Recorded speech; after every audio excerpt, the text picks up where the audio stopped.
Yes. Calm down. Shut up. Hello. It's Kyle Shannon with the AI Learning Lab. I was live and then I went away and now I'm back. I fixed my internet because I'm a genius. Try unplugging it. That always works. This is the AI Learning Lab. If you have questions about AI, yay, it's back. I know, right? Yay. We're back. If you have questions about AI, drop a line. Subscribe to my lives if you like me being a smartass talking about AI stuff. Subscribe to it and you'll get notified when I go live. I think I'm up to 4 subscribers. Let's see if we can get that up to 10 tonight. Let's go nuts. Go crazy. There's 8 of you here. If 8 of you subscribed right now, well, there's probably a few of you already are. But anyway, yeah, I'll talk about AI stuff. I'm happy to talk about any questions. I can talk to you about my background. This is the AI Learning Lab. I like talking about this stuff, answering questions, doing what I can. That URL is the official ChatGPT, what do you call it? Whatchamadoozy? URL, chat.openai.com. And then futurepedia.io, right before my Wi-Fi died. Someone asked, is there a list of AI tools out there? Futurepedia.io is one of them. There's 2 or 3 others out there that also have future in the name, but futurepedia.io is one that I know that's pretty good. Subscribe to the live and the newsletter. Thank you very much, Kelbell Wag. Appreciate it. That's a fun name. If you have questions about AI, drop them in the chat here. I will do my best to answer every question I can, and I will tell you when I can't. I appreciate the hearts and the likes and the thumbs up and the subscribes and all that sort of stuff. I've been away for a few days. I was speaking at a conference for military simulation, which was kind of scary people. They're not the kind of people I hang out with on a regular basis. But it was interesting, the military has had access to AI for decades and probably some crazy shit that, we can't even imagine.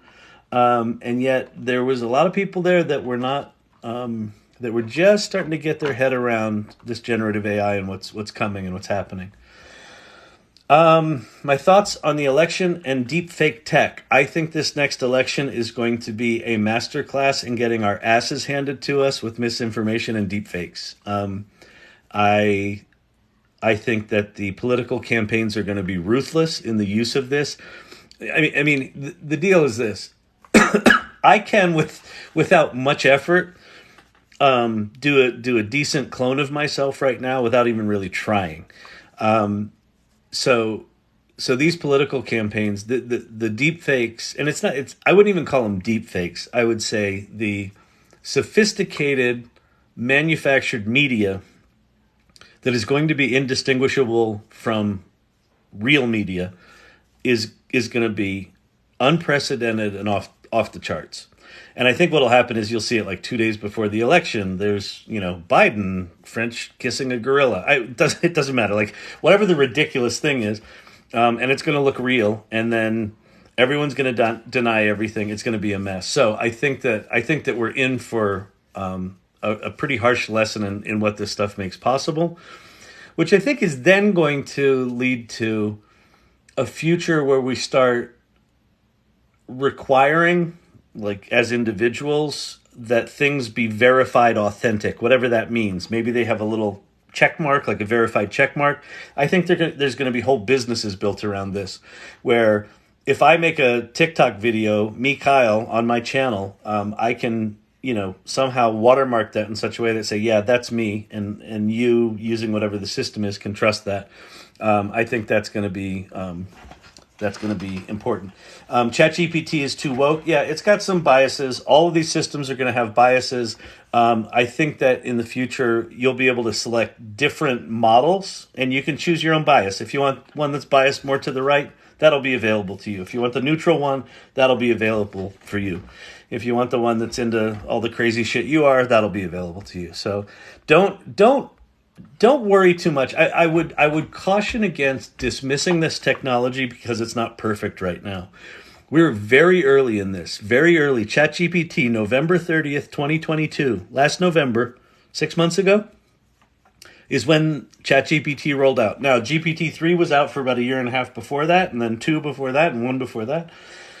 So the technology's been out for a while, but our access to GPT is new. And so these tools are very, very raw, very raw. Don't mistake the fact that they're not perfect right now for how powerful they are. And don't dismiss them just because, oh, it's woke. All right. So, so's half the country, in America anyway. Okay, thoughts on the election and deepfake. All right, my friend had a panic attack. This is good. This week about AI, ChatGPT, and how it's going to affect global economy. I think anyone who's paying attention to what's going on with generative AI right now, if you're learning about it, you should be a combination of incredibly excited and incredibly scared. I think, panic attack level stuff. Listen, I suffer panic attacks, so I know what it's like. It's not pleasant.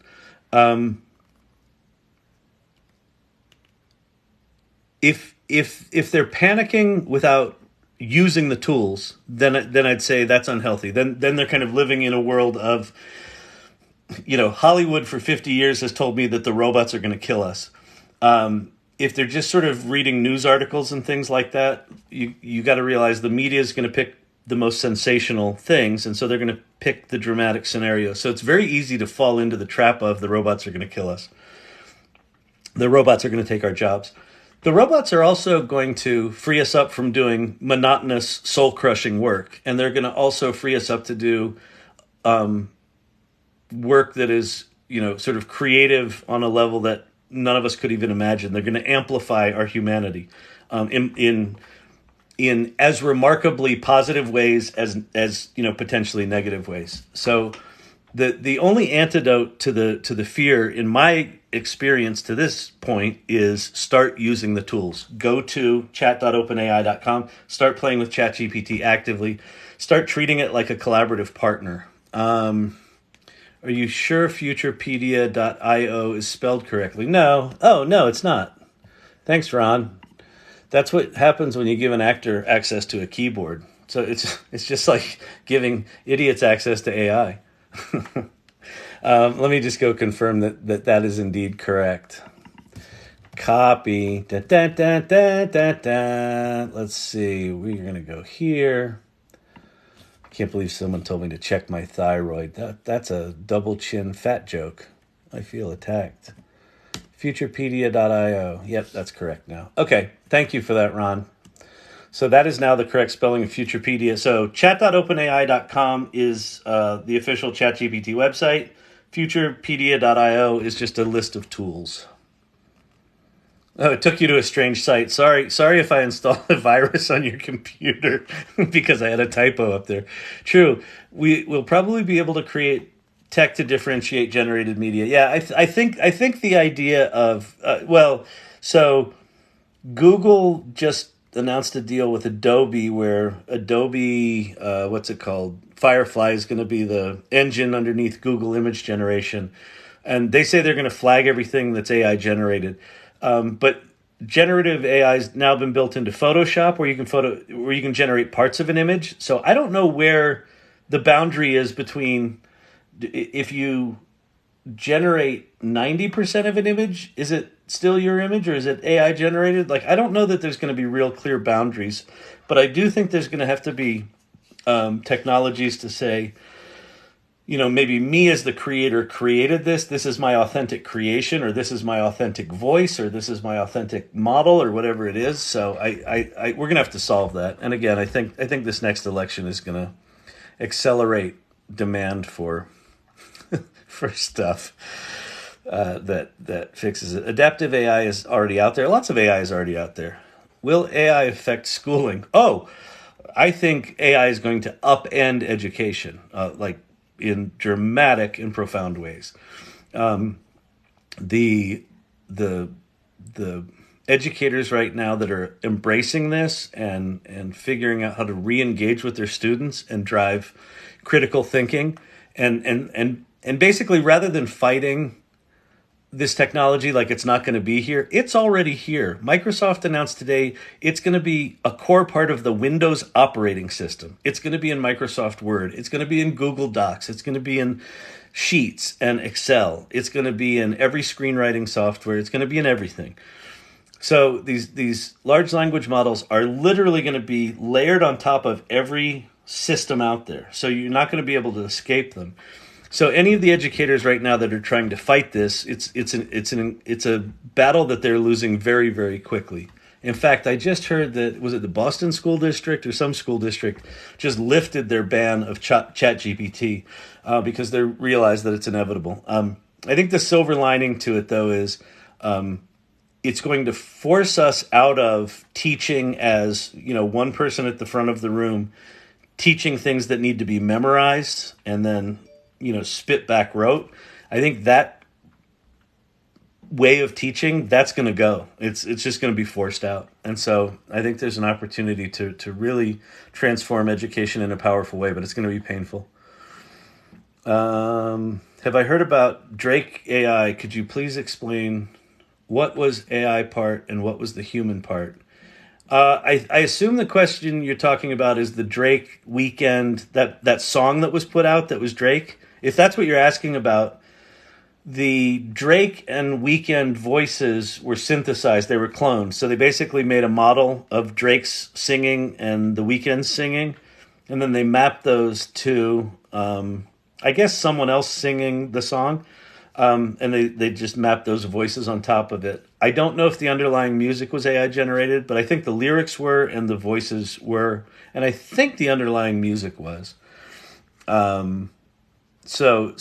we're going to see a lot of that. And Grimes, who's Elon Musk's ex, she's a musician. About a week after that thing dropped, she announced, hey, rather than me fighting this, go ahead, clone me all you want. Just give me 50% of whatever you create, which I think that is actually, I think that's really wise on her part, because I think that's where this will be headed, is that people will license their likeness and they'll get paid on the generation or on, a split of the deal. Mostly terrified. It's fine to be mostly terrified right now, but what I would say is if you're mostly terrified and not using the tools, it's just going to get scarier and scarier.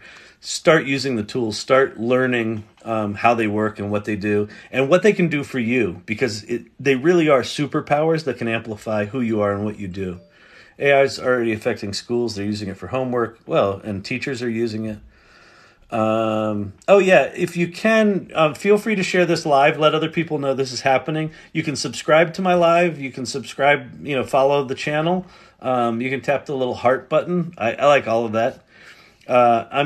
The reason I'm doing this is just to try to get the word out that this AI stuff is, while scary, also really exciting. And any little bit that we do now is going to have a disproportionately positive effect on AI moving forward. So the more people I can get to get curious about it and start exploring it, that's why I'm doing this channel. ChatGPT is taking away from creativity of individual minds. I 1000% disagree with that. I have not been as creatively alive and excited as I have been in the past 6 months in a decade. And I have my own company that came out of my brain. I've been I live to be creatively engaged. It is the complete opposite of what you're talking about. It's not taking away. The only way that you're saying that statement, in my opinion, is you haven't actually played with these tools. So I would encourage you, go there, start playing, start digging in. What I can tell you is this. Without ChatGPT, without these generative tools, my creative process, I would have an idea, I would go to execute that idea, and I would hit a roadblock. And the roadblock would be, I need this piece of software, I need this. And I'd run down these rabbit holes of trying to solve problems to be able to have my idea. And 45 minutes later, I'd kind of solve the technical problem, and then I will have lost the creative inspiration or the idea itself altogether. What's happening with ChatGPT is I have a whisper of an idea. I go, let me run over to ChatGPT. I start going back and forth with ChatGPT. Within 10 minutes, I've got a fully blown out, fully fleshed out version of that idea and like 5 more ideas.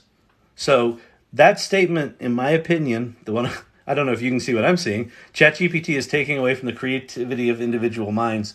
That's not my experience at all. Drake AI was interesting. Copyright claim is flimsy. The copyright claim is going to be copyright claims in general. The next 10, 15, 20 years are going to be an absolute shit show with copyright and trademark. The IP attorneys are really excited right now. They're going to make a fortune.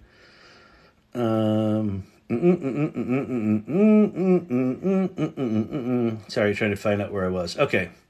I saw some things I've never seen before. Not quite sure what you're talking about, but cool. Ron, very simple. Where do I start as a total beginner? Do I start by finding something I want to use it for? Actually, that's a great point. So yes. So where you go technically is chat.openai.com. That's the ChatGPT website. You don't need to pay anything for it. You can use the 3.5 model. If you want to use some of the fancier things like it being connected to the internet and plugins and some of the new exciting stuff, you have to pay $20 a month. But if you just want to get started from a standing start, go there. And then start by doing what I call parlor tricks. And I'll do some for you right now. So I'm going to switch to ChatGPT 3.5. So here we are at ChatGPT. This is what it'll look like for you. And I'm going to do something like, I always do the same thing. So let me, here's one. What is the average speed of an unladen swallow?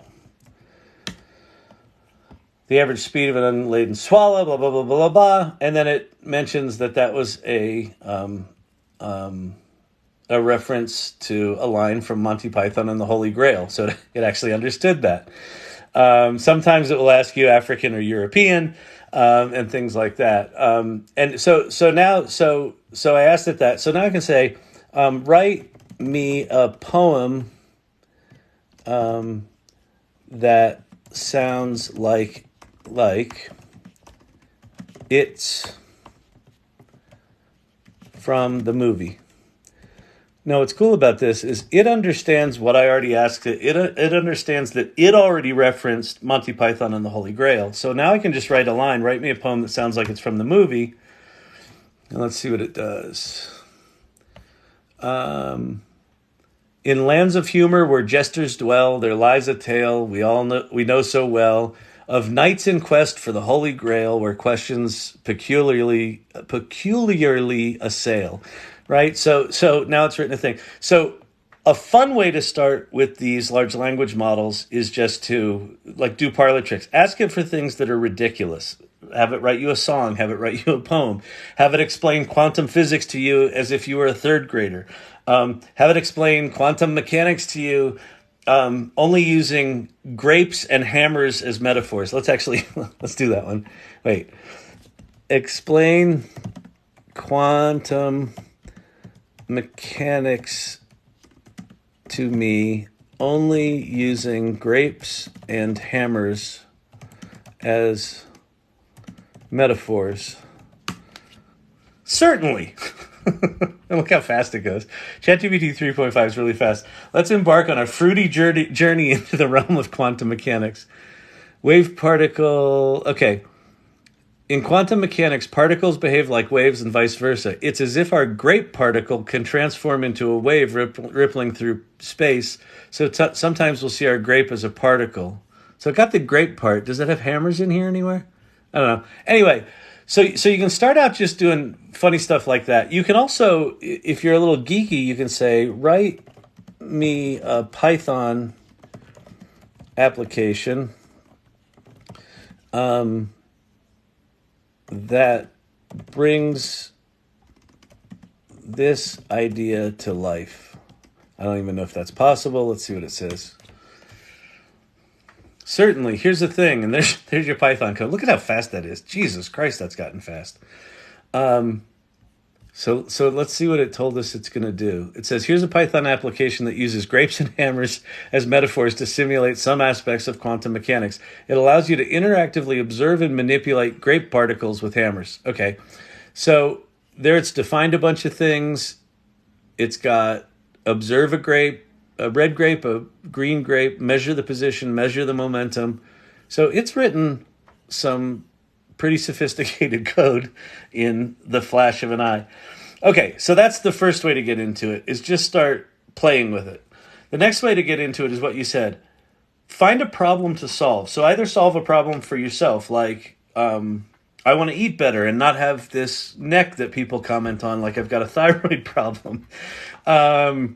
Or I want a special diet this week. Make me a meal plan and then make me a shopping list. Or even better, pick a project for work or a project for a community, like, church group or, local community, and solve a problem for them. Maybe they need a marketing plan.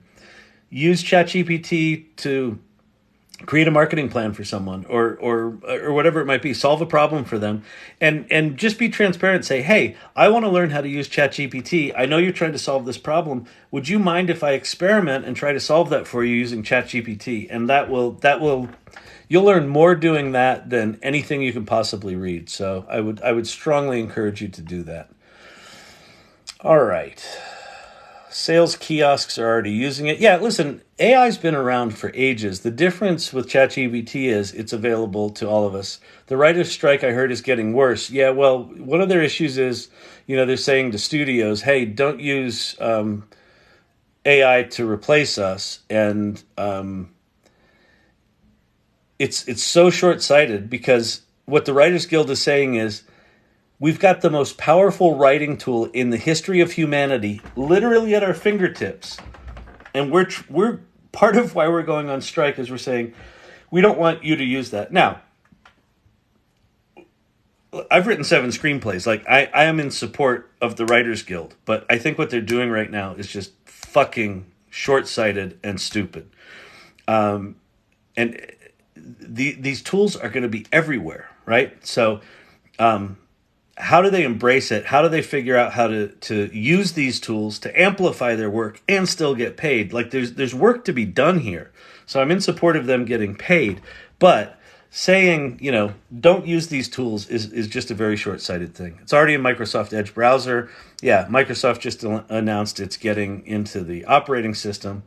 It can be used as a tool. My students have to discuss their ideas as well. Yeah, there's a teacher here on TikTok, I forget her name, but she's a high school English teacher. She's just brilliant, and she's like, she realized in December this ChatGPT thing ain't going away, and she just rolled it into her classroom, and she they'll have ChatGPT write the paper in the classroom, and then they talk about it. What did it get right? What did it get wrong? What did it hallucinate? How would I write it better? Like, she's encouraging critical thinking. She's completely changed the dynamic of how she interacts with the students. I think it's brilliant. Education's going to be more homeschool. Well, I think the ability to learn anything instantly is here. Like, anything you want to learn is literally at your fingertips, and you don't even need to learn it. Like, this was my big epiphany was ChatGPT. Was I wrote in about 90 minutes. I created a Python application that generated 5 pieces of social media content from a couple of inputs that I asked for. I've never written a line of Python in my life. I still haven't.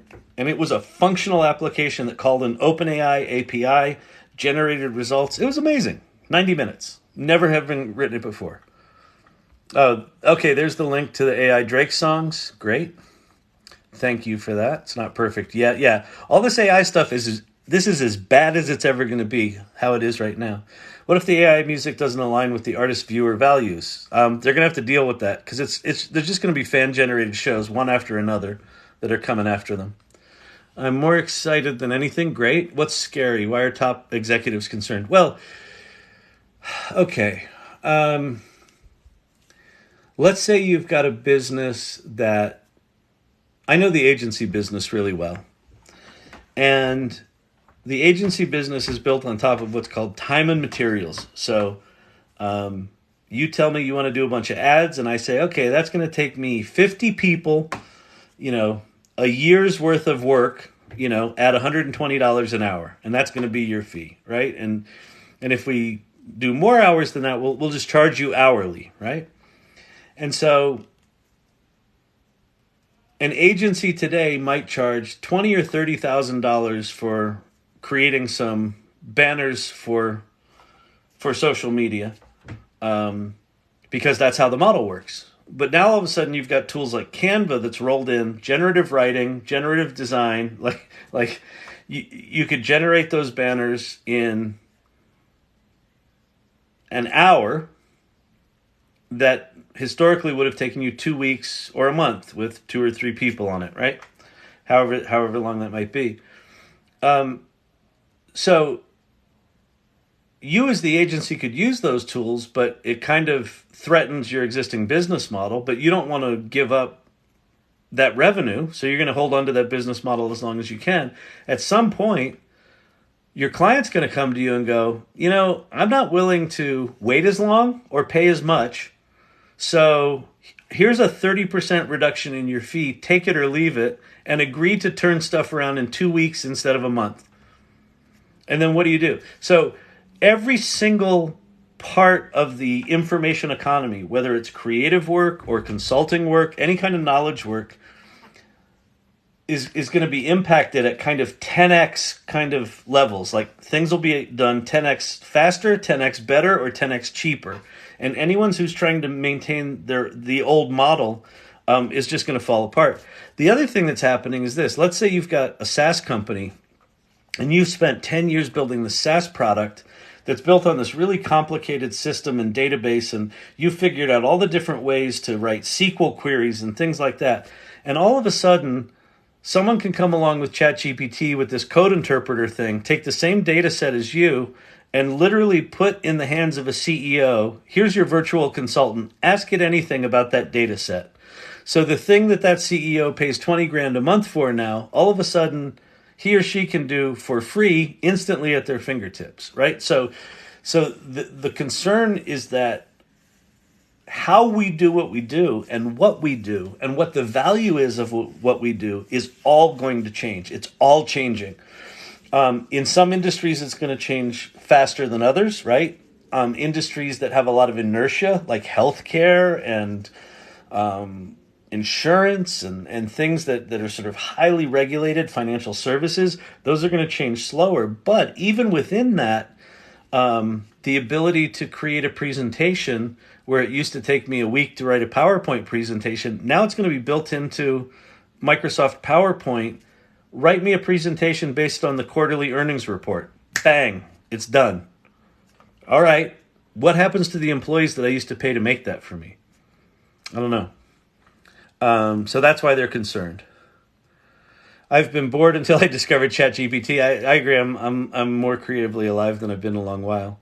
We need regulations on AI. We do. Sam Altman was in front of Congress last week saying that we need regulations. I think we need someone at the disposal of the government that has a fucking clue. In fact, in Sam Altman's conversation with the government, he said, yeah, I think you need someone, in a role like that. And the congressman said, well, are you available? And he goes, no, I love my job. Thanks.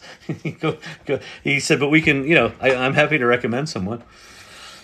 How am I being creative? How am I being creative without AI? I don't know what that means. Well, in writing, in my current company's Storyvine, it's a video technology company. It's a lot. It's a huge part of what we do. It's a huge part of what I am. I've been a creative all my life and a storyteller all my life. So it's a huge part of what I do. Is ChatGPT able to access the internet now? Yes. So, I was showing this before. Let me show you this. So and you go to settings, you get this dialog box, and the second little option down here is beta features. And in that, if you pay for the Plus subscription, there's web browsing and plugins. You have to turn those on. So you basically have to opt into these things. But once you're opted into them, you now have these different options in ChatGPT. You've got default, which is what it was before, browsing, which is it's now connected to the internet, and then plugins, which I'll show you in a second. So this is what I was going to show before when my internet went down. So we're in ChatGPT, we're in browsing mode, and if I say, why is it so smoky in Denver today? ? So it now pops up this thing that says browsing the web. So, And then it says, searched, why is it smoky in Denver today? The smoke is due to wildfires in Canada. The smoke is expected to shift northeast on Tuesday, which should result in better air quality with less smoke, with a citation to Denver weather from the Fox News station. So, yes, ChatGPT is connected to the internet. And then the other thing that it is it's got these things called plugins. And plugins, you can choose different kinds of plugins. So once you choose plugins, these are ones that I have installed. And you can turn on up to 3, but you can install lots of them. So if you go to the plugin store, you get page after page after page of all of these plugins. And they just, describe what they are and all that sort of stuff. So you can click through and you can install them. And then the way you use them is, how do I get out of here? Oh, the little X button. The way that you use them is you kind of turn them on with this pull down menu. So what do I have here? I'll show you a cool one. There's one here called Prompt Perfect. And so you type perfect before each prompt, and then it will basically rewrite your prompt. So let's see. So I'll say, perfect. I need garden recommendations for early summer in Denver for veggies. So that's what I typed in. And then because I said perfect, it should pop up the plugin called Prompt Perfect. And it's doing nothing right now, so it may have crashed. Oh no, there we go. Using Prompt Perfect. Oh, it actually now tells me it's unverified. That's interesting. So that means it's not an officially sanctioned ChatGPT, official one. But there you go. Denver, Colorado is in a USDA hardiness zone 5B, which means blah, blah, blah. So now it's giving me some recommendations. But if I open what this prompt did, I typed in that short little sentence, and then what Prompt Perfect did was said, what are some specific vegetable varieties that are best suited for planting during the early summer season in Denver, and can you provide recommendations for the most successful and productive options? So it rewrote it. So these plugins kind of extend what ChatGPT can do. Some of them are connected to the internet. Some of them can read PDF documents, things like that. So that's how you use that stuff. There's Photoshop. Wait, hold, please. There you go. That's that little thing I had before. So why I have that up, by the way, is that's the official ChatGPT website. If you have not played with ChatGPT, I strongly encourage it. This is the AI Learning Lab.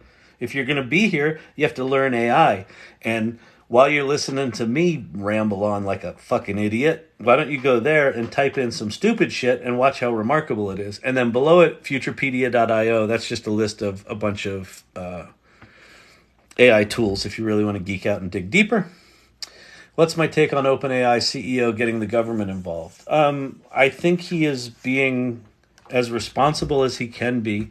We're in an environment right now where Meta leaked. Well, the Meta large language models escaped into the wild. Whether they released them or they were leaked or whatever it was, they're now out there.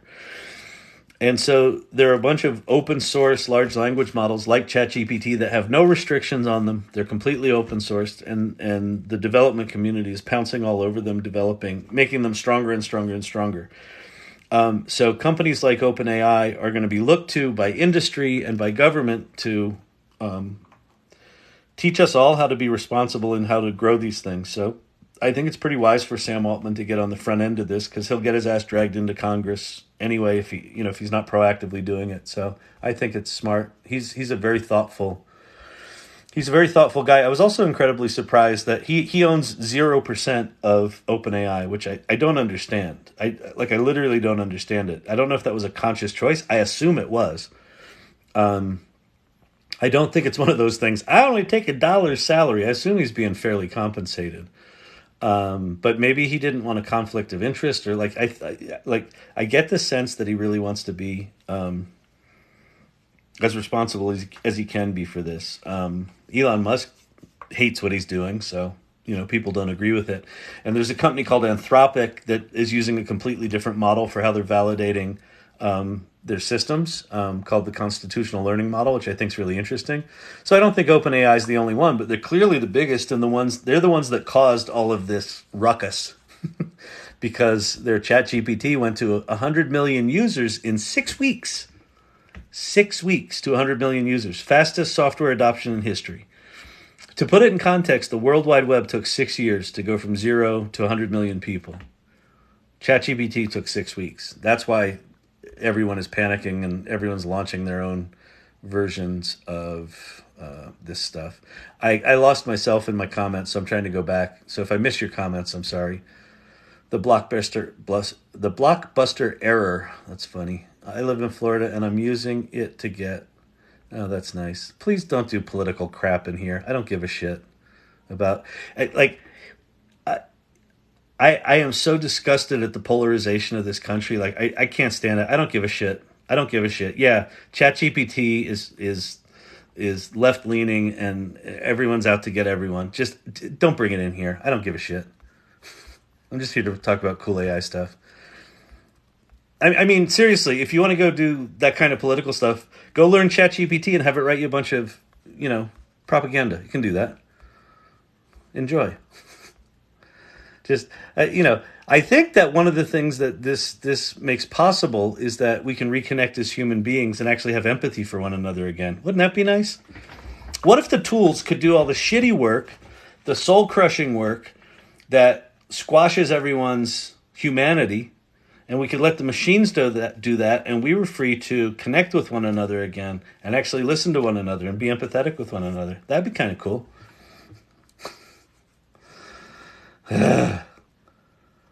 European Parliament already implemented AI. I don't think they've actually ratified it yet. They're talking about it. They will be the first if they do it. And I think regulation is important. Very powerful tool. Students and workers use it for reports and research. They're going to use it for everything. Everyone's going to use this stuff. Like if you use a computer, you're going to use large language models. In my personal opinion, they want the government involved to slow down competitive websites. Well, the shit's open sourced already. It's the horse is out of the proverbial barn. At this point, what they need to do is say, this stuff is coming faster than we realize. It's more profound than we're prepared for, and we need to get our shit together. Like that's what the government needs to do right now, is actually get their head around what is happening and how quickly it's happening. They don't understand what fucking Wi-Fi is. Their hearings are comedically bad, tragically bad. So they got to get their shit together. So they damn well better sidle up and make nice with Sam Altman and Elon Musk and whoever the fuck else out there has resources that can intelligently steer what we're doing. Because I think it's actually quite important. We also can't just do it as a country. This is global. Like if we decide as a country, like we've done with crypto and blockchain, oh, screw it, we're not going to let anyone in America get ripped off. Meanwhile, the rest of the world is innovating on this stuff and we're not allowed to do it. If we do that with AI, we're in fucking trouble. So we've got to lead with this stuff, but we've got to lead in a smart way. So, and listen, it's part of the purpose of this channel is to evangelize curiosity. Like get curious about this stuff. Start learning about it rather than just going down these sensationalistic, rabbit holes without having used the tools. Use the tools. Like see what they do. See what they can do for you. Start a new business using them. Sorry, I get so passionate. I get so worked up. Oh, good Lord. All right. Write me a report on a homework assignment. Yeah, that's easy. Oh my God, I can't spell. ChatGPT does not care if you can't spell. Man, it eats typos for lunch. It does not give a shit. It just fixes them. It doesn't comment on it. You put in your dumb spelling of whatever word you've never been able to spell since the 4th grade, and it figures it out for you and corrects you. That's pretty cool. How often do I go live? I try to do it once a day. I haven't been on in a while. I got kicked off. I got all worked up on some live, and someone said it might have been because I was drinking. Apparently, you're not allowed to drink on lives, so it might have been because I was drinking, and then I might have just smart-assed off on someone and said something stupid. I don't know. So I was off for a week, but I'm trying to do it every night. So this is back. I live in Florida. All right, yeah, that was that one. That's a bad comment. Don't bring politics in here. Is it available? Wait, it's available on the phone for the past month now. No, it's available. So the official ChatGPT app launched last week. Last week. So if you go to chat.openai.com, no, sorry. If you go to openai.com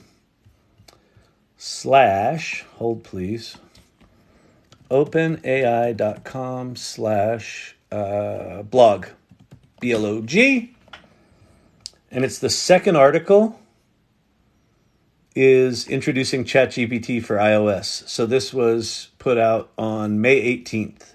So last week, yeah. That's the article, and it's available for iOS. So, although it says on the App Store, it doesn't. It used to say iOS, so I wonder if it's available for. I don't know. Anyway, the official ChatGPT app is out. The app does not have does have whisper transcription, which a buddy of mine has been using. He said it is night and day better than the local transcription in iOS, which is pretty sweet. It's pretty sweet, as we say down on the farm. All right.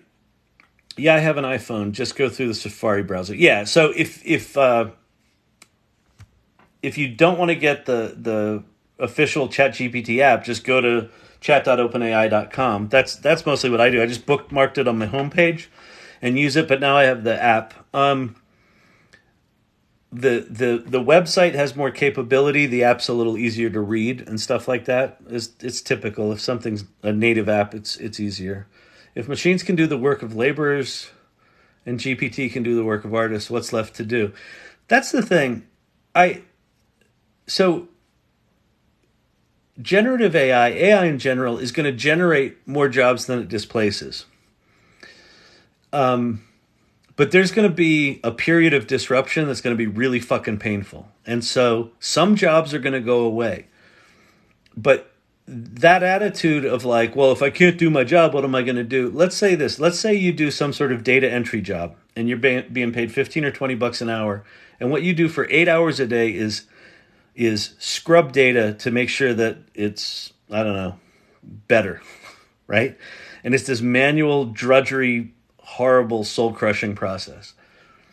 And AI automates that out and you lose your job. That's going to suck. But I think for a lot of people, the response is going to be, well, I fucking hated that job. Let me play around with this AI stuff that replaced me. Oh, shit. It can do that. You know what I've always wanted to do? And they'll come up with some idea and they'll start a company or they'll get together with some friends and support local businesses. I think there's going to be kind of a renaissance of innovation and startups from people that were involuntarily displaced from their current employment. But because these tools are made available to everyone, because it's democratizing knowledge and power, these powerful tools are being put back in the hands of people, I think we're going to see some remarkable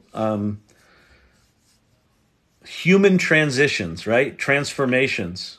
People going from being very unfulfilled to being very fulfilled. But some people aren't going to make that transition, and it's going to fucking suck. And the disruption is going to fucking suck. And I think it's going to come fast, and I think it's going to come hard. And I think it's going to be like a giant reset button. But quite frankly, we just went through it. Like coronavirus, COVID was a giant fucking reset button. Like the whole idea of going into an office 5 days a week now is the rules have been rewritten. So, and that was painful. That was fucking awful. And we adapted through it and we figured some stuff out. And some people are going back to the office and some aren't. And that's going to continue to evolve. This is going to be like that. It's going to be that level of disruption. So it's going to be ugly. But everyone has access to these tools. So that's going to be pretty amazing. All right. Do I think fast food will start using it in the future to operate the stores? I just heard Wendy's, I think, is using synthesized voice, like virtual drive-through people. So yes, I think they will do that and probably pretty quickly. Great thing is like Googling something without getting a bunch of ads. Yeah, this is so one of the fascinating things, one of the fascinating little tidbits from the world of the history of this stuff. Google in 2017 invented this thing called the transformer. They wrote a paper called "Attention is All You Need." And it introduced this concept of the transformer. And the transformer, what it did was it allowed them to point these large language models, which were historically, you could only use relatively small data sets to train them. And you had to train them on your very specific data set, and you could kind of do cool stuff within that. What the transformer did was it let data scientists and engineers point these large language models at massive data sets. And one of the things that OpenAI did was they said, wow, this thing seems to get more powerful the more data we feed it. So they put a massive amount of investment into finding data sources, tagging data sources, getting data sources into the core model. My nose itches. That's weird. And so Google invented the thing that OpenAI used to create ChatGPT that is the fundamental threat to Google's search business. I think Google knew full well what a chat interface like ChatGPT or like Bard would do to their search business, which is why they didn't go first. I guarantee you they built this thing and went, holy shit, this screws us up. If people don't have to click 40 times to go find the shit they're looking for, if we just give it to them, that destroys our business model. So I have a feeling they just put it in the back room behind the dark curtain and let it gather dust for 5 years while Sam Altman and his merry band of buddies created the fucking super tool that that put everyone on their heels, except Microsoft, who invested $10 billion and said, let's go fucking party and take out Google. Microsoft is having a time of their life right now. Do you think, let's see. I already saw these questions. Sorry about that. What does Wasserstein divergence solve? Great question. I have no fucking idea what that means, but ChatGPT does. So let's go ask it. All right. What is the Wasserstein divergence? It's also known as the Earth mover's distance. It's a measure of distance between two probability distributions. Okay, god damn it. I'm going to stop generation, and I'm going to be like I am in 7th grade. Don't you use fancy words with me, you motherfucker.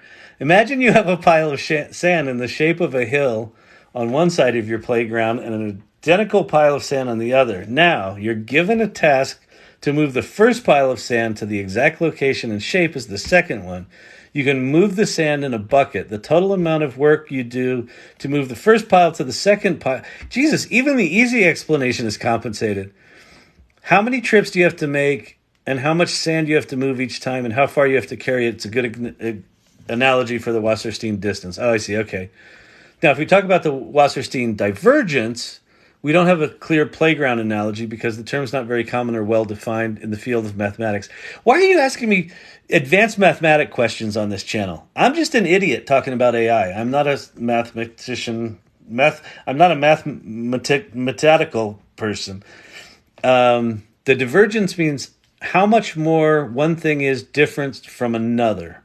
So you could possibly loosely think of it like comparing how your different pile of sand is from the other. I have no idea how to answer your question. and what problem the divergence solves, but we at least learn, we know a little bit more about it now. I hope this helped. Compared to callback Lieber. Okay, you geeks geek out with each other. That's fine. Ask me the dumb questions. Those are the ones I can answer. All right. Am I familiar with self-terminating games? Now you're just geeking. Now you're just picking on me. I think you're trolling me. Do you trust Sam Altman? You know what? I have not seen a single interview with him where I think, oh, that motherfucker's evil. He seems like an incredibly thoughtful guy. He answers honestly when people say things like, should we be worried? And he says, yes. You know? I think he's in a decently tough position when everyone's got an opinion on how he should run his business. And when you have something like ChatGPT that got that popular that quickly, and is as polarizing as this AI stuff is, I think he's got to tread gently. So I haven't seen any evidence not to trust him. That doesn't mean I do trust him, but I think he's at least thinking very deeply about all the issues, which is good. There's a lot of companies like, ask me if I feel the same way about Google. No, I think they're a bunch of manipulative fucks. Google is a bunch of manipulative fucks who had 92 or 94% market share of search. So they didn't have to compete. They didn't have to improve their product. They could just, kind of rape and pillage, the business environment, the advertising environment, because they had all the power. And the fact that that's being shaken up right now is great. And it's sort of forcing them to at least on the surface, act a different way. But their core motivations have been clear for decades. So I trust Sam Altman a fuck ton more than I trust anyone there. But he's also not in a position of extreme power like they are.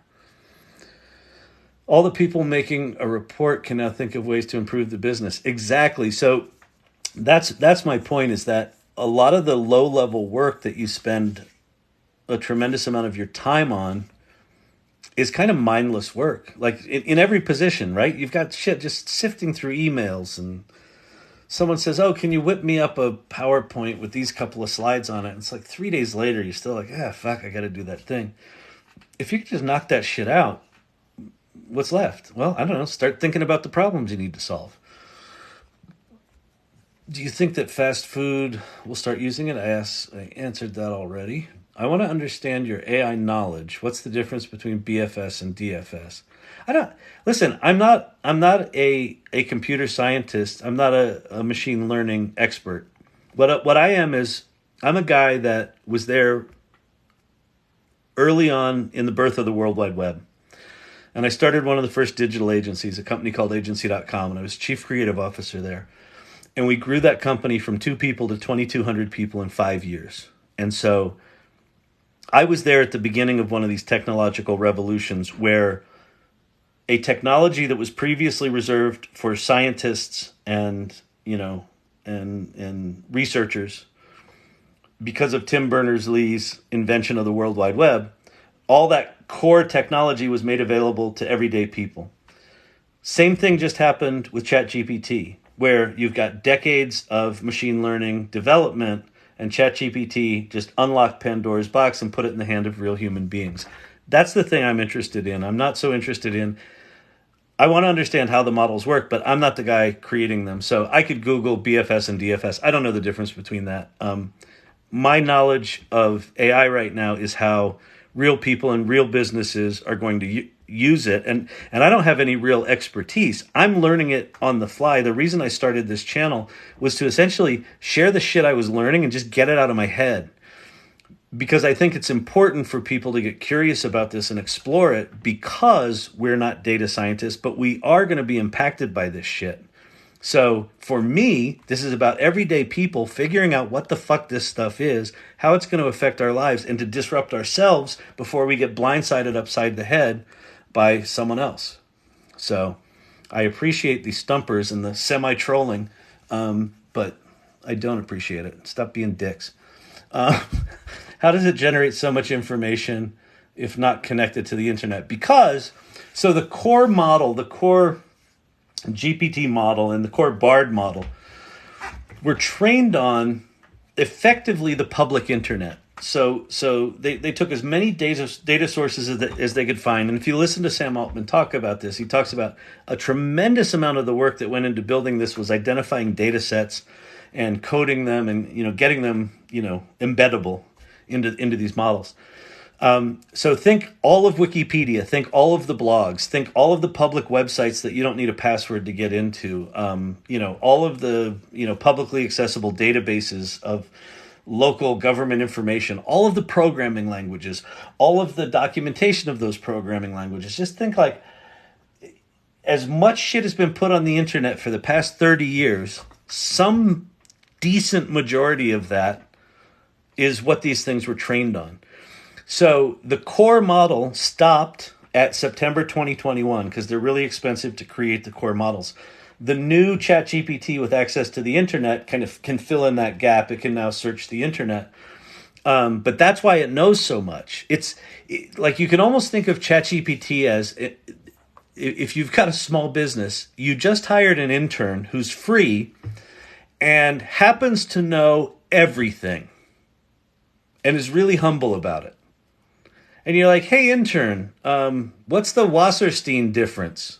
And the intern's like, oh, that's blah, blah, blah. And you're like, that's too complicated. And he's like, oh, imagine 2 piles of sand, right? Like that thing we just did.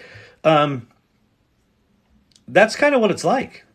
And now that it's connected to the internet and it's got these plugins and can do this all this other stuff, it's like that intern, not only knows all that shit, but now he knows all the current events, and he can do things like go Google things or book you tickets for a flight, or get you a hotel, or go over to Wolfram Alpha and execute an incredibly complicated mathematical function for you and bring you back the answer in 10 seconds.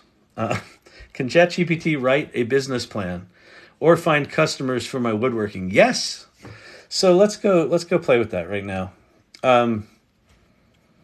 So the big thing about these models is think of it more like a collaborative conversation than a you're going to ask it for something and give it to you back. So say, I have a woodworking business. I'm just going to make some shit up in a small town, and am thinking about doing social media and expanding my audience online. Please write me a short bulleted business plan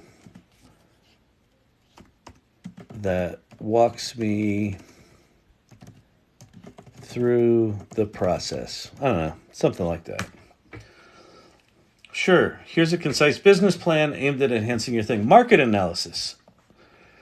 Identify and understand your target customers, group, location, potential demand. Study your competitors. Identify online market trends. Discover what kind of woodworking products are trending. Branding. Design a catchy and unique logo for your business. Create a tagline that speaks to it. Determine your brand's tone of voice. Website creation. Social media strategy. Email marketing. Blogging and content marketing. Video marketing. Paid advertising. It's still going. Analytics and improvement. Customer service. All this sort of stuff. So let's see. Let me find something here that's kind of interesting. One of these market analysis things. So I'm going to say for market analysis,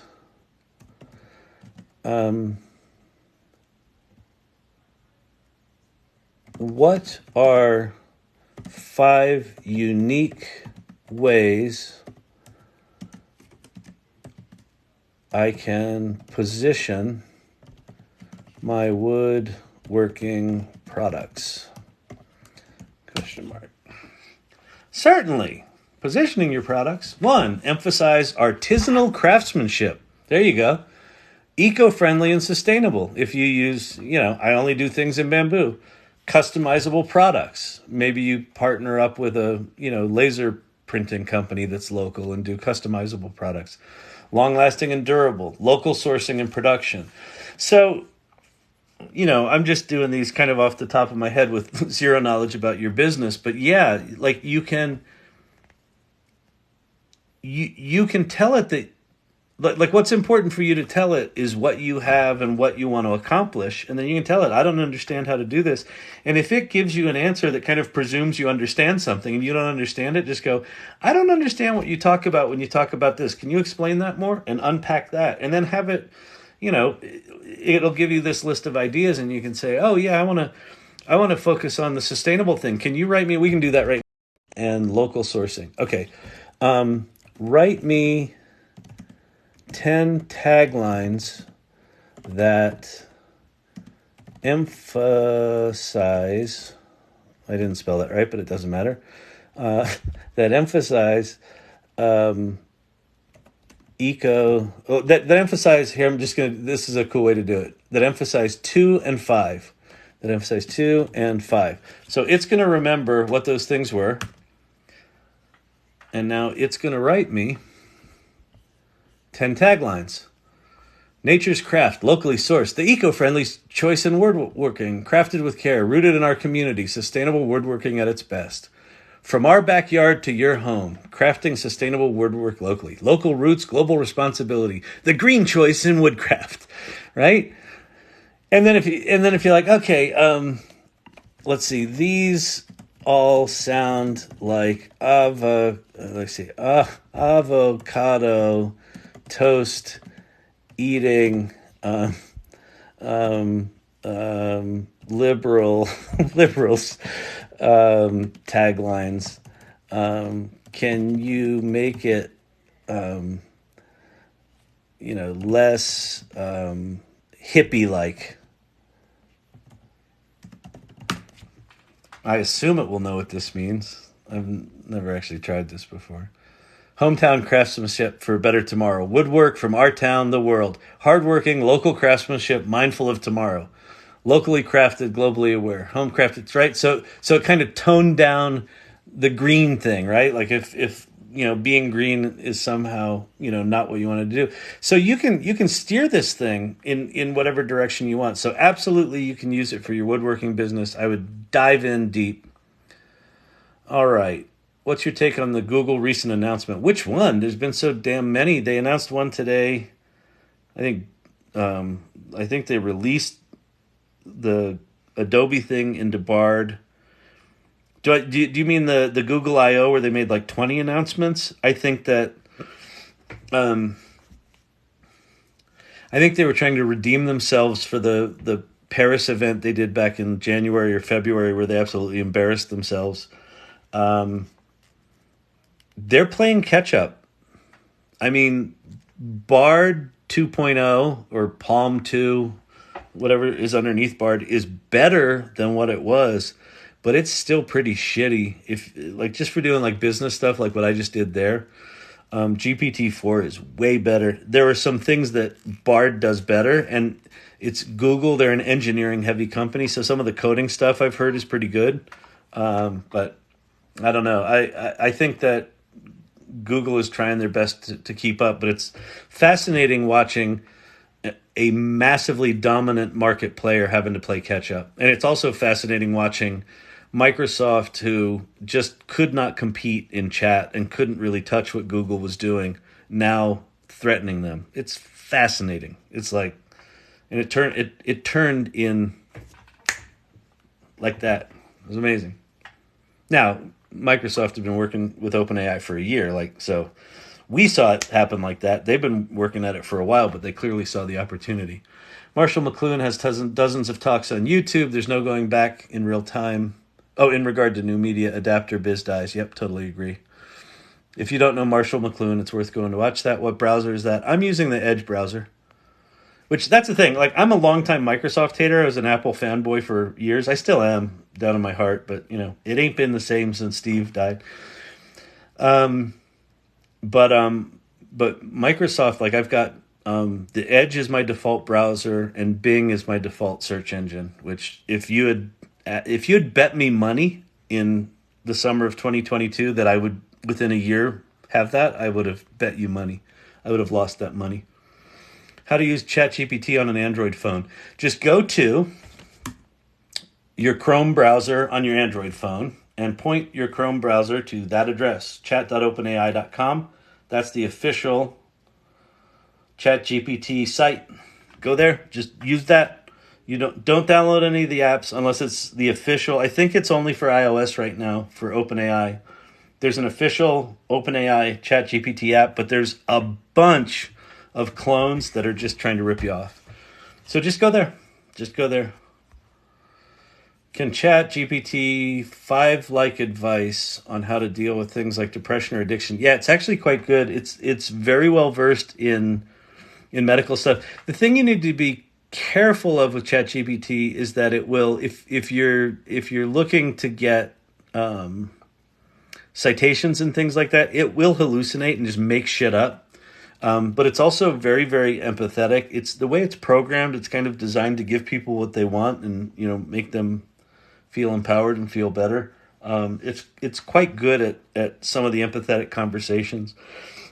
You can also seed ChatGPT. So you can say, if there's a particular kind of therapy you like, you can say, I want you to act as a Jungian, psychologist, or I want you to, do something with like Tony Robbins, whatever the language stuff is Tony Robbins used. Like, you can kind of aim it in different directions, or you can say to it, explain to me the different kinds of therapy theories out there or frameworks, and have it teach you the different frameworks, and then say, okay, I want you to act like this one, and I want you to start a dialogue with me, and I want you to start asking me questions, and be supportive and help me through this, and yeah, it's remarkably powerful. And I think we'll get to a place very, very quickly where I could imagine you could have a relationship with a therapist, and that therapist could have a cloned version of themselves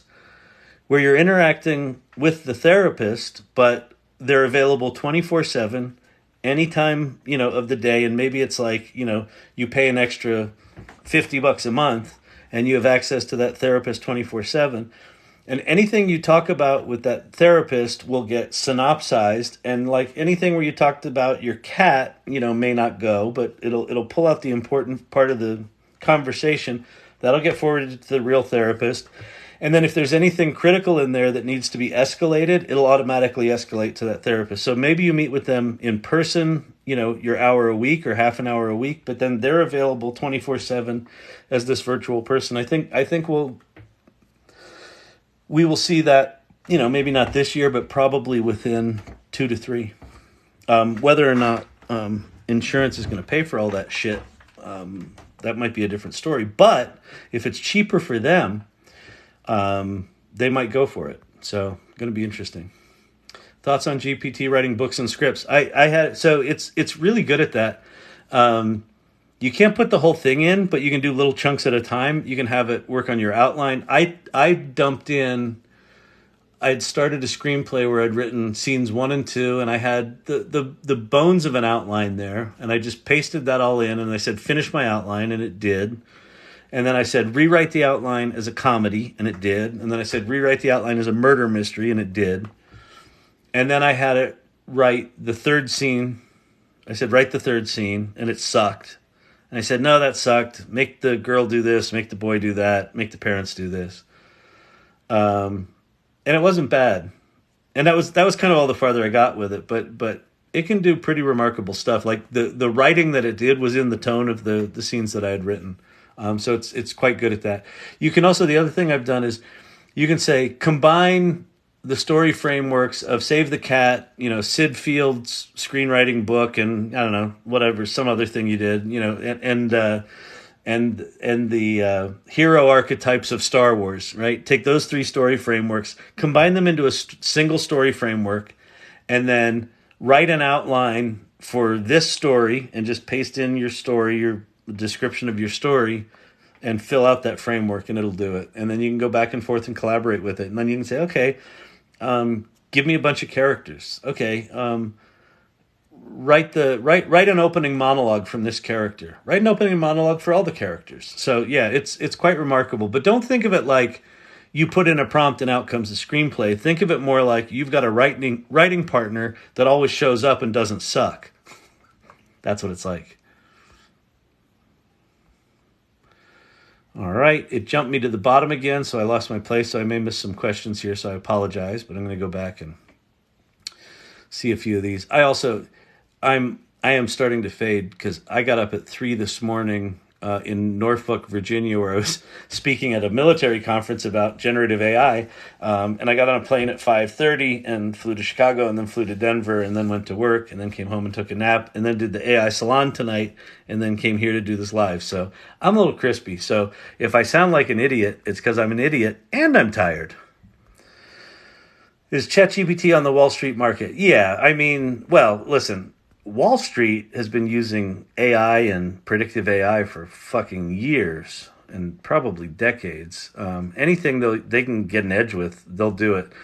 But the generative AI stuff, now let's humble little you and me say, let me take this trading method that Wall Street uses and turn that into a bot and put in buying and selling triggers, with stop losses, just like the big boys do. And it'll just write you that bot.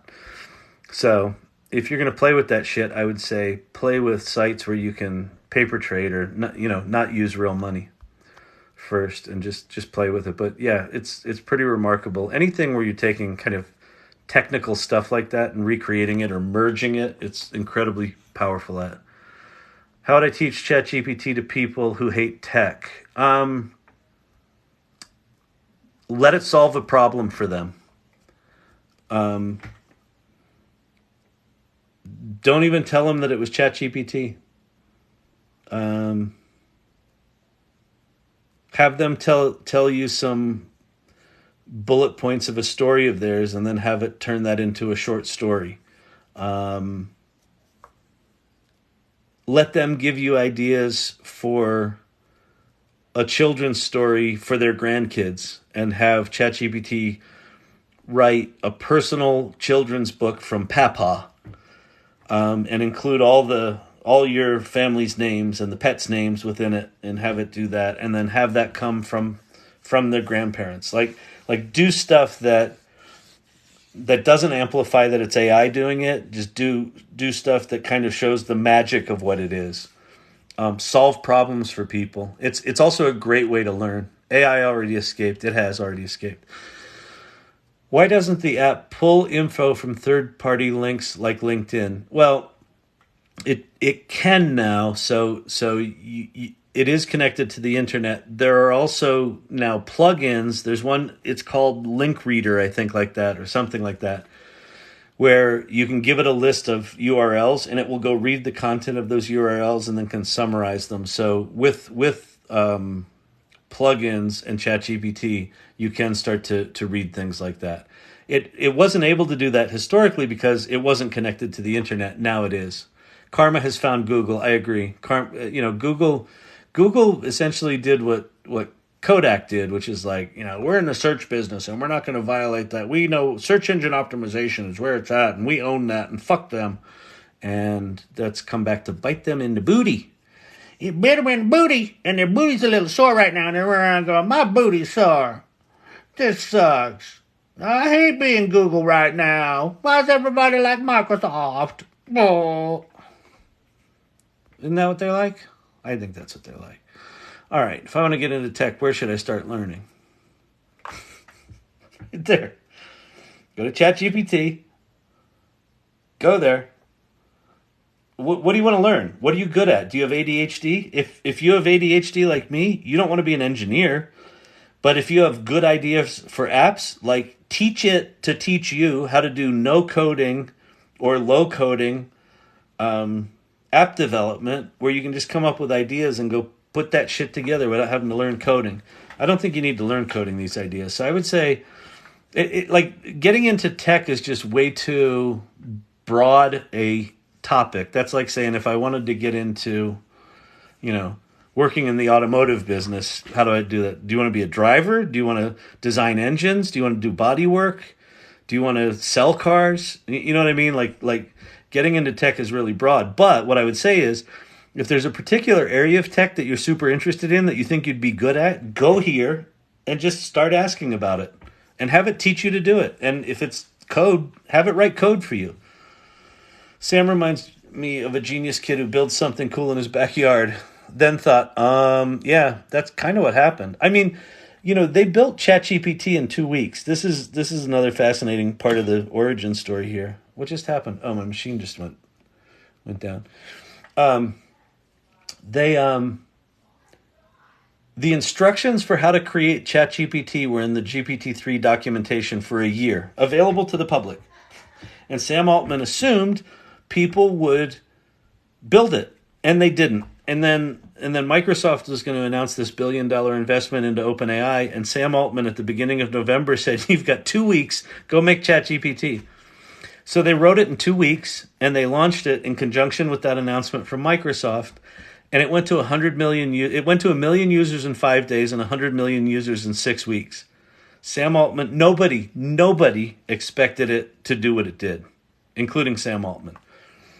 So not only was it like then thought, it was like he then thought, oh, holy fuck, what have I done? Like, what have we done? Because I think what he's recognized is that it turned shit loose. Am I Tom Arnold? I'm not. I was also told someone was scrolling through TikTok and they saw me and they're like, I thought it was Alec Baldwin, but fat. So Tom Arnold's lost weight. Yeah, I kind of look like, I'm about like Tom Arnold, where he's lost all the weight and shit's still falling, and he's trying to pick shit up. So I'll take that. He's a fine feller. Ask Chat why it was created with parameters to limit its impact on human life. Okay, I mean you can do that. Why it was created with parameters to limit its impact on human life. It would probably not answer that if it knew it. That seems like one of those weird safety sort of things. But also, yeah, like I don't know that it would comment on that. Like I'm happy to do that. I don't find that all that interesting. The thing I find interesting is what Anthropic's doing with a constitutional learning model, where you can create a set of rules, and then all of the answers that the machine generates are measured against those rules, and it'll iterate them until it gets it right. I had no idea Tom Arnold knew so much about AI. That's good.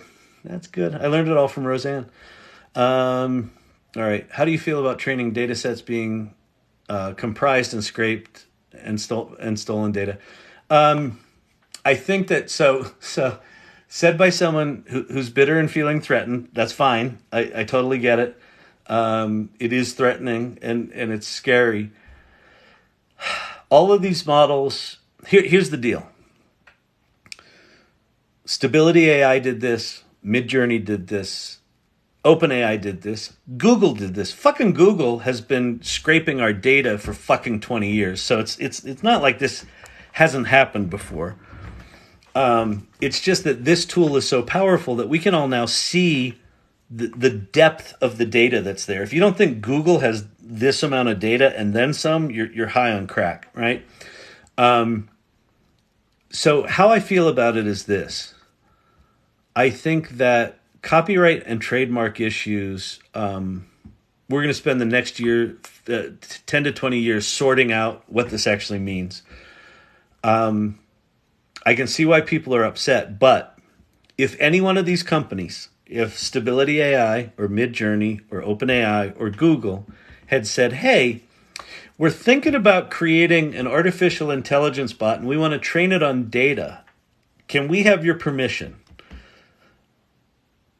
The first answer would have been, go fuck yourself. And the second answer would have been, how much are you going to pay me? So these models would not have been created if they had asked for permission. So, and it's one of the reasons, if you look at what Stability AI is doing, they're open sourcing all of their models. Why? Here's my thought on that. They knew that the only way to get really good quality image generation was to train it on all the art, which included copyrighted art. I think they also knew they were going to get their asses sued from here to Timbuktu, which they are. Like, Getty is suing them for like what, $1.8 trillion. It's like $100,000 per image or some stupid fucking thing like that. So I think Stability AI open sourced their models because they probably knew there was a decently significant risk they're going to be sued into oblivion and might not exist as a company, but they still want the data set to be out there. So how I feel about it is it was a necessary first step to get models of this quality. Now that it's happened, and now that it's pretty clear that, oh shit, well, we need to figure out attribution and compensation and things like that. Now all of a sudden those conversations are happening. And then you look at what Adobe did with Adobe Firefly, and they only trained that on public domain images and images they had licenses to from Adobe stock, where they owned the license. And so Adobe is putting a model out there that's not trained in a nefarious way as you're characterizing it. And Adobe is also putting into place the ability for artists to opt out of being trained, opt into being trained, opt into being paid, right? So they're going to develop a whole system for this. So I think the fact that these things were trained had to happen, or it would have never happened. Now, if you want to use large language models and image generation models and video generation models and all of the models, if you want to use them in commercial business, they can't be risky.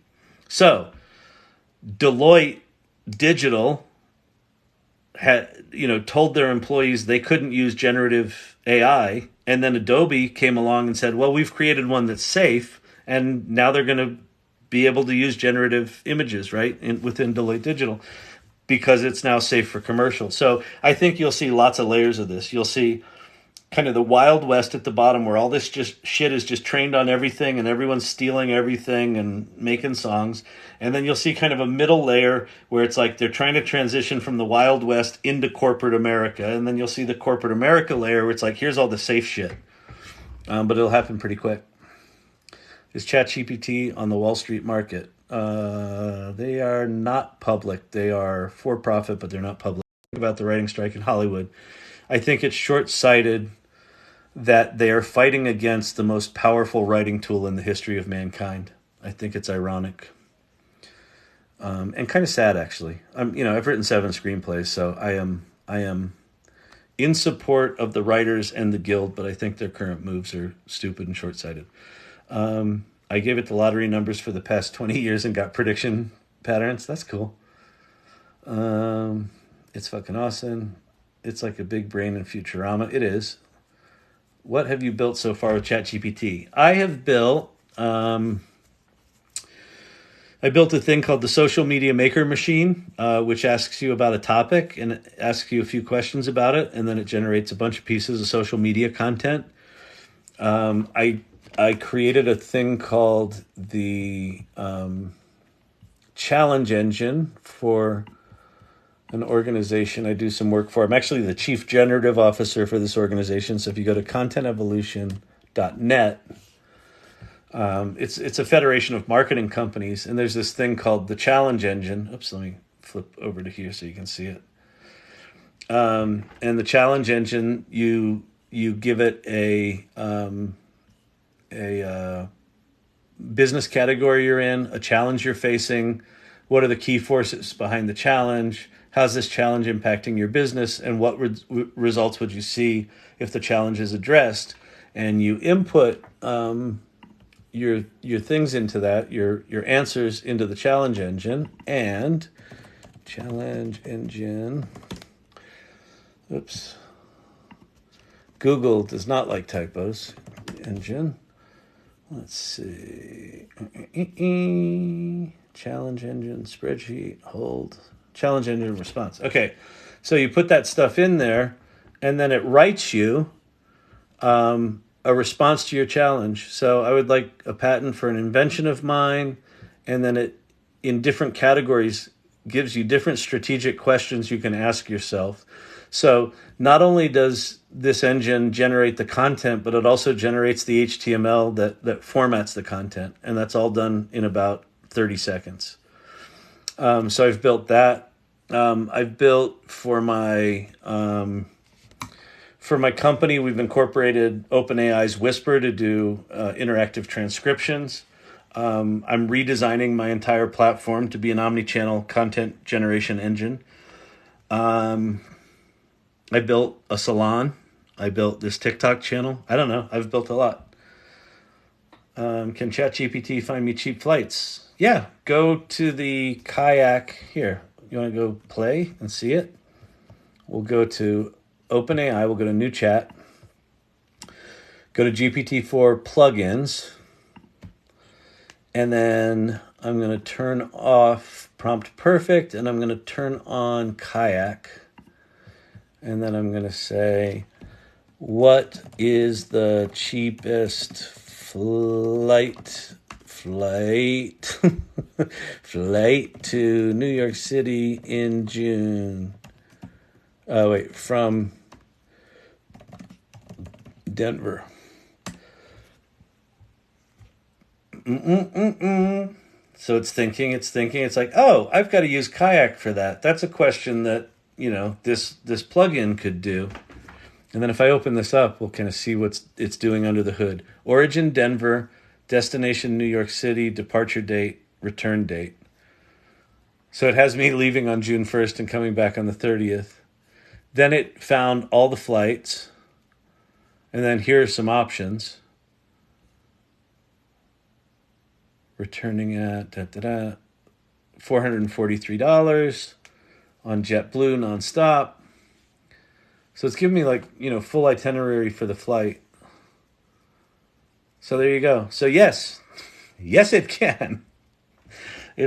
I'm telling you, man, this thing is just, the more I use it, the more, look at that. Look at what it did. It's like there's your links to Kayak where it actually pulls in the thumbnails from Kayak, and it's just remarkable.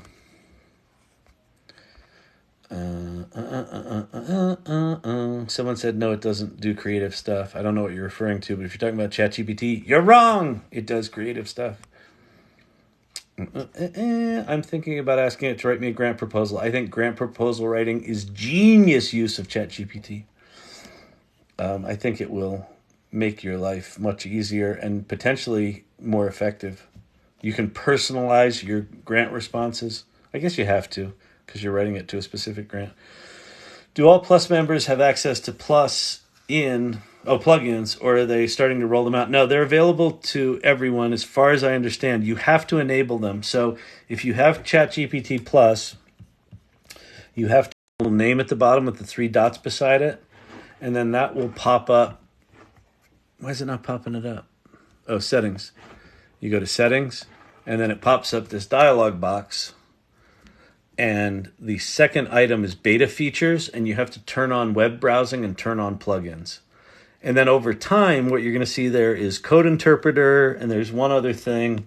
I think one of the high context window things is going to be there. So you need to turn it on, and then once you have it turned on, you just go start playing. It takes you a while to get your head around the plugins. They're kind of wonky how they work, but it's just like, you kind of choose up to 3 plugins that you want to work in tandem together. So what you're effectively doing is creating like a little application where you can start to query it, and then it will figure out if it needs to use any of the tools that you put into your little application there. So it's pretty slick, but it's taken me a while to get my head around it. Do I want to check out the website I built on ChatGPT? Sure, pop it in here. Are you using extensions yet, bro? Extensions for what? In Chrome? I kind of avoided playing with extensions in Chrome just because so many of them are just built on top of the ChatGPT or the GPT-3 API, and they're all kind of features that are going to be rolled into ChatGPT or the Microsoft products or the Google products. So I'm just kind of waiting it out. I like it is so entirely overwhelming how many tools and how many extensions and how many things are rolling out. Like you just can't keep up with it. And by the time you find one you like, you install it, and then a month later they're like, "Sorry to announce that we're shutting this down," because they didn't make any money on it because it just got rolled out as a feature in some other product. So this technology is going to be the death of us or the life of us. It's going to be one or the other. What if it's both? Can the new web search GPT help with comparable market analysis in real estate? I would say yes. I would say the code interpreter tool, which I don't have access to yet, is probably going to be the thing where you can do real analysis. But if you wanted to do some basic analysis, like one of the plugins is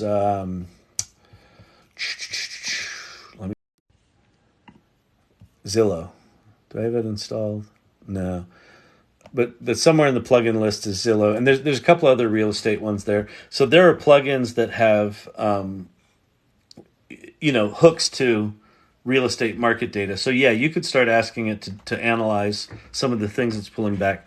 But if you really want to do like full on serious data analysis, wait for Code Interpreter to come out, and then yeah, that it's going to do some cool stuff. Should teachers be concerned? It will write their writing proficiency test paper for them. Teachers should be concerned, but they should also be excited. But no teacher should assume that their job will ever be the same. They're just going to be completely different. I have no sense. I agree. I have zero sense. Edge uses a Chromium driver. Yes, it does. Your preference, Bard or ChatGPT? ChatGPT by far. Bard has some features to it that are potentially interesting, but the core Bard model still sucks for what I use it for anything that's kind of writing and more on the marketing side of things. Bard's horrible. I think it's pretty good at the programming stuff though. But all this stuff like I would say just go play. Like don't listen to me. I have a degree in fucking acting, and I'm like a advertising marketing guy. So I'm figure out what you want to do first, and then go research what the specific tools are better at.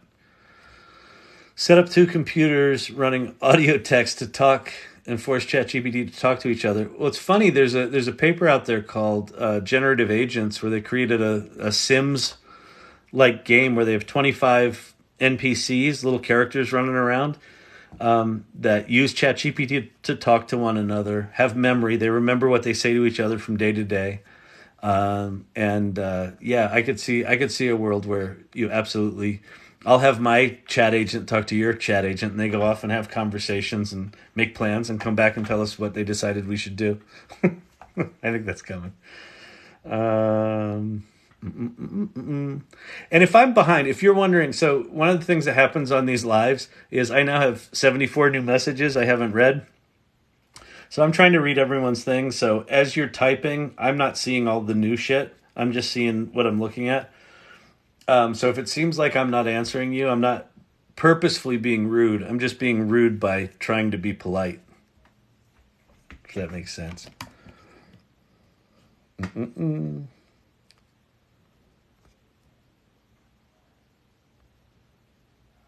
Marshall McLuhan. I think it's MC, but it might be MAC. Oh, let's go ask ChatGPT. Who? McLuhan.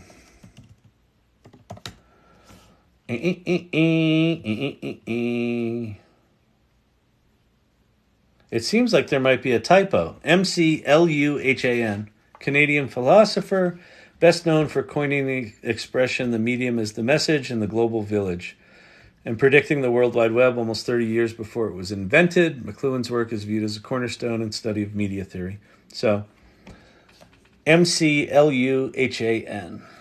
Go watch videos on him. No offense, but what would you know about AI, geezer? Well, that's offensive, so go fuck yourself. I know whatever I know. I'm teaching whatever I know. ChatGPT can't calculate correct. Google Bard does this with ease. Yeah, like I said, Bard's going to be better at some of the more technical stuff. The jailbreak prompts are better.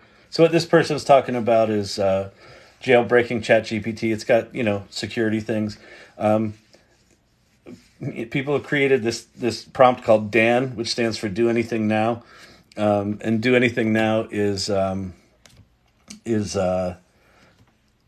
you're basically tricking ChatGPT to ignore its rules. So that's pretty funny. Every time they get it to work, then ChatGPT fixes it. So it's this battle going back and forth. Hugging Face. Yeah, Hugging Face is cool, although they've got, it is, other than GitHub, like the worst user interface. If you don't know what you're doing, like all of those sites, GitHub, Hugging Face, those sites that are these massive repositories, they all assume you're an engineer and know what the fuck's going on and have read all the documentation. They're really hard to navigate. Hugging Face is a little better than GitHub, but not much. But it's cool. The good news is you can have ChatGPT help you set that shit up. GPT can't cite clinical studies accurately yet. No, it's really bad at citing shit. Although with the new connection to the web, it does citations that are actually linked to the web, so you can do some manual stuff. I think there's going to be a whole rash of industries that figure this shit out. Figure out the citations thing and the accuracy thing. It's not there right now. I describe ChatGPT as mansplaining as a service. It will confidently answer you even if it's wrong. Does this only work on Mac products? ChatGPT? No, it's just a website. Digital, just activate with web beta search. Digital? I don't know what that means. Bard is still experimental, but if it's 1.0, I would use Bard. Why? Bard is now 2.0. The Palm model that sits underneath Bard, it's better. Listen, it got better. It's still not anywhere close to GPT-4, in my opinion. What's the difference between the free and paid version? So the free version of ChatGPT gives you access to 3.5, which is super fast and still super powerful. You don't have access to 4. You don't have access to web browsing with ChatGPT, and you don't have access to plugins. So the paid version gives you access to the newer shit, basically. All right. There's a celebrity girl that's cloned AI version of herself. People pay for it. Yeah, I forget her name. She's a Snapchat model, and she created this thing called she's your virtual girlfriend. She charges $1 a minute. She made $72,000 her first week. She's predicting that she thinks she's going to be able to make $5 million a month by having cloned herself. It's good to be a hot chick. But with AI, I could turn myself into a hot chick. This would be a disturbing hot chick, but there you have it. All right. If you need your own AI avatar, go to personal.ai. Yep, that's a good one. And DID and Synthesia. ChatGPT made an estimate for my business today. It was great. Awesome. Yeah, anything you can do to actually, support, solve problems for your business, that's where I find ChatGPT gets really good. It gets very powerful at the harder you push it, the better it gets. All right, let me dig back through some of these trolls. I've got more trolls here than I've had in the past, which is cool. Welcome, trolls. Thank you. No one's pointed out my nose hairs yet, but feel free. I should get my thyroid checked out for my fat neck. I've gotten called an old clueless man, which is true. It's fair. But, just don't be an asshole. That's kind of my rule in life. It's harder. It's just harder to be an asshole. Just don't. Ask ChatGPT, what are the advantages to not being an asshole? Find your ways, good brothers and sisters. Find your ways. All right. What's the difference between paid and free? Okay, I'm back to where I was. Sorry, I got lost in my things there. All right, if I need my own AI, okay. Sorry about that. Sorry, carry on. Rather. Hello. Is the paid version worth it? I think it's worth it. I'm paying for very little stuff, as little as I can. I pay for Zapier. I pay for ChatGPT. I pay for Poe. If you don't know Poe, I was going to show this earlier.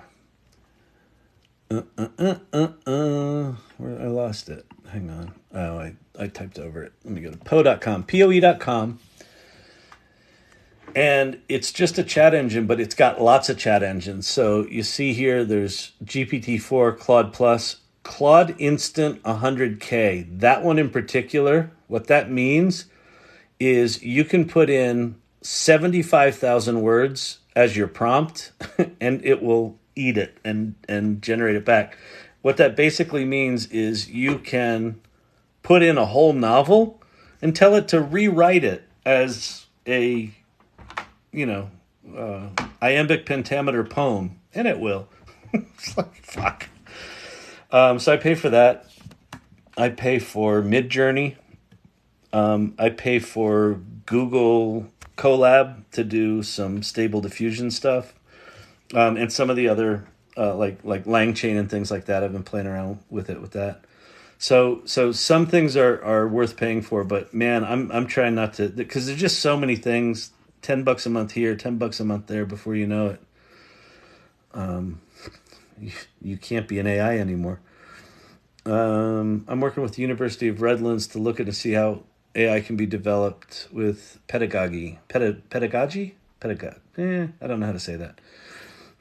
That's cool. Very interesting. I like your positive solutions. Thank you. I try to keep it positive here. We get the no asshole rule. I'm curious if it can create new pharma drugs. Yeah, there's a thing called AlphaFold. So DeepMind, which was a company that Google bought, created this thing called AlphaFold, and it created, like, accurately predicted 400,000 or 4 million, like some crazy amount of proteins that traditional researchers would take like 2 months to do one, and it did like 400,000 in like 2 weeks. So yeah, I think we're about to enter an age of scientific advancement like we've never seen, because the tools are going to start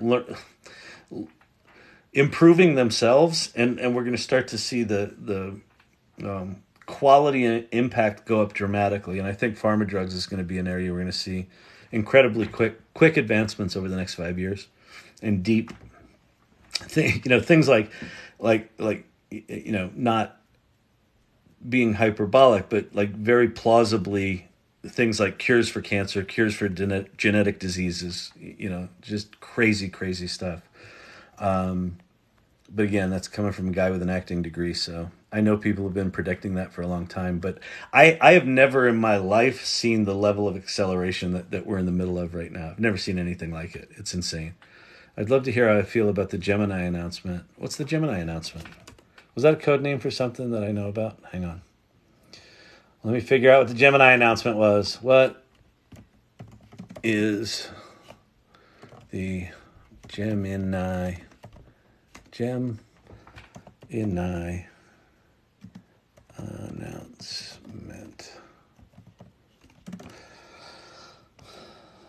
Gemini zodiac signs.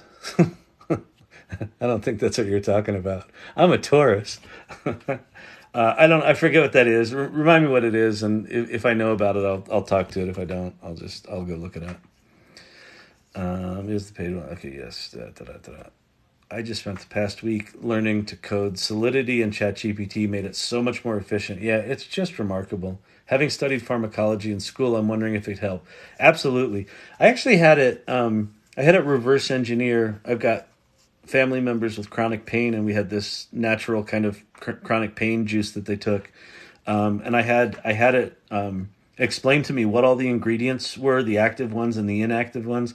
I had it recommend additional ingredients based on their specific symptoms, and then I had it write me the recipe for how we would actually create it. And it was remarkably good at that. So I would say do all of that. Do your own research once it recommends it. But we went once it recommended everything, we went and we looked at the actual ingredients and went out to the web and found things, and it was actually pretty accurate. There wasn't anything in it that scared me, which was pretty cool.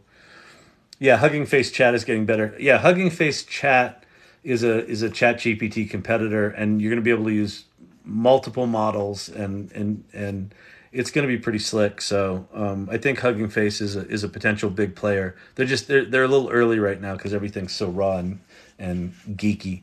Do I want to check out a website that I built? I think I said yes to that before. Just put it in there and I'll take a look. QA here, learning Java at the moment. Can ChatGPT helped a lot? Yeah, it's great at teaching. If you want to look at teaching stuff, go to Khan Academy, KAHN Academy. They just launched a GPT-4 powered teaching assistant called Conmigo that uses Socratic reasoning to teach people. It's pretty fucking slick.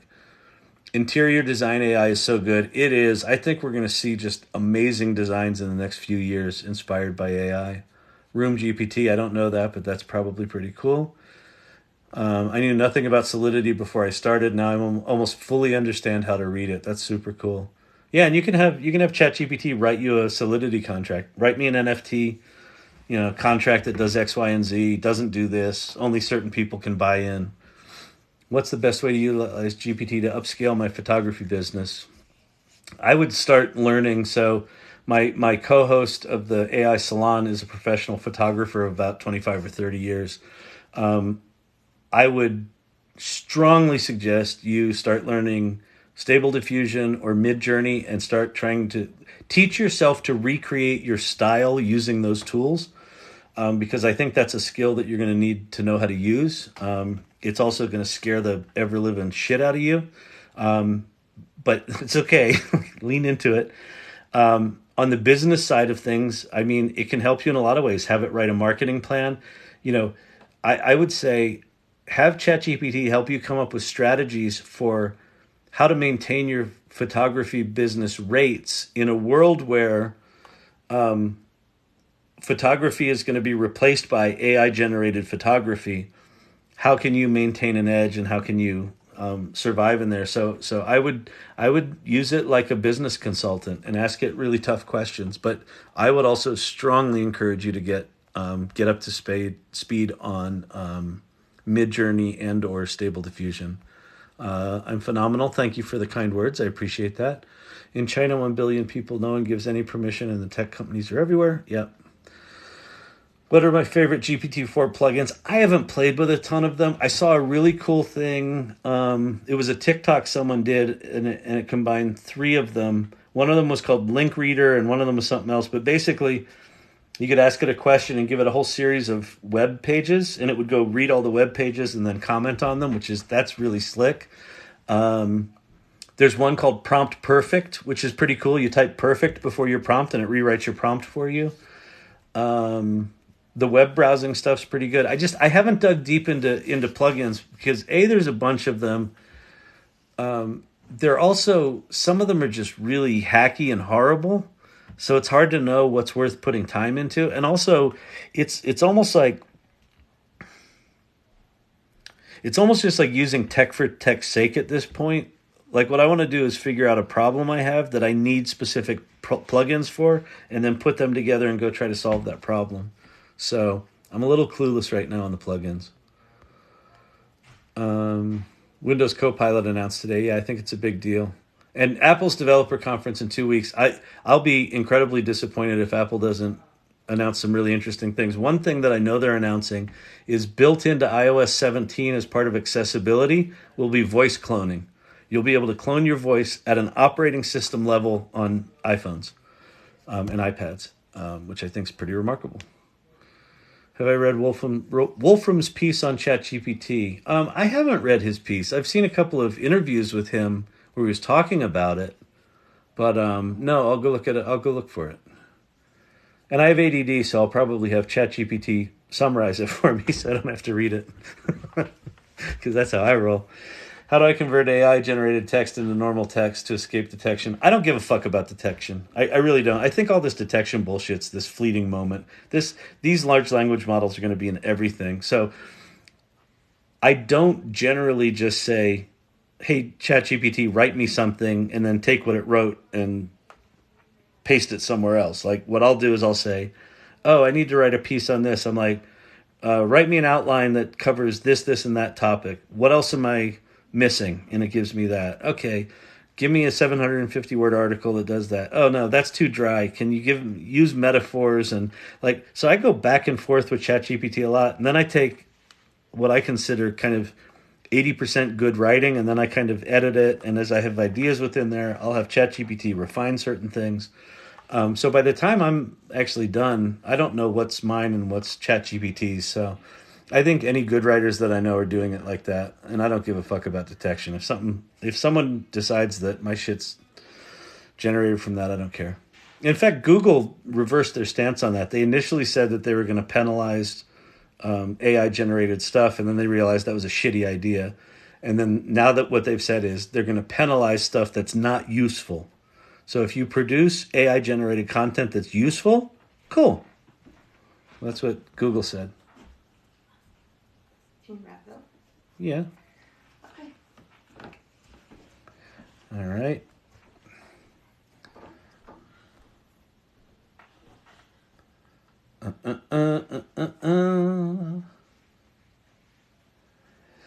All right. Use ChatGPT constantly. I'm starting to find responses generic. Do you have prompt tips? You need to tell it to be less generic. Like if you give it generic prompts, it gives you really generic answers. Think about multiple layers.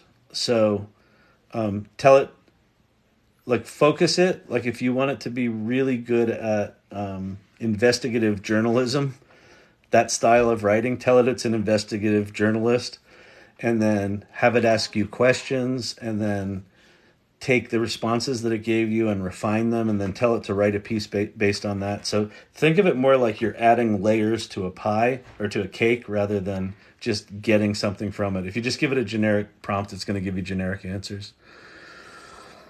How do you get to ChatGPT 4 so that I can take advantage of the plugins? You go to that URL, chat.openai.com. You pay their $20 a month, and I don't get a commission for that. Pay $20 a month for their plus, and then you enable plugins in the beta features. You go to your settings and turn it on. All right. I need to run, so let me go do that. And I hope you're all doing well. And it was good to see y'all again. And I will check in probably tomorrow. Peace out.